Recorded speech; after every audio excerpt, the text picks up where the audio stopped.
నాన్న అక్కడ జాబ్ మానేసి వచ్చిన తర్వాత ఇక్కడ మళ్ళీ ఏదైనా జాబ్ అలా స్టార్ట్ చేశారు? ఎంత ఉండే అక్కడ ఆయనకి శాలరీ అట్లా?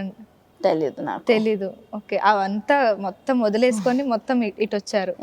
హైదరాబాద్ ఎలా ఉండింది, నచ్చిందా? అంటే సడన్ గా అటు నుంచి ఇటు షిఫ్ట్ అయినప్పుడు మేబీ చిన్నప్పుడు కదా అప్పుడు అప్పుడు ఐ వాస్ లైక్ 6 years. ఇప్పుడు ఆల్మోస్ట్ 11 years అయింది మేము హైదరాబాద్ వచ్చి. ఇప్పుడు ఏంటి మీ ఎడ్యుకేషన్?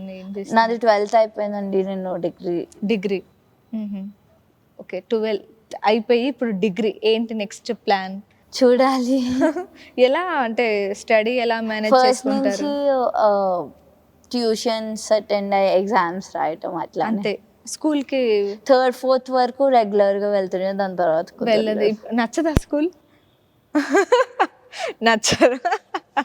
ఓకే, ఎప్పుడైనా స్కూల్లో తిట్టారా? ఎందుకు ఎప్పుడు స్పోర్ట్స్ చదువుకుంటేనే బాగుంటావు అని అలా ఎవరైనా చెప్పారా? అంటే నా ఫస్ట్ నుంచి పర్మిషన్స్ ఉంటుండే స్కూల్లో. నాన్న వచ్చి ముందే మాట్లాడేసేవాళ్ళు, ఇట్లా ఈ టైం నుంచి ఈ టైం వరకు ఉండటం కుదరద్దు. So they were always fine.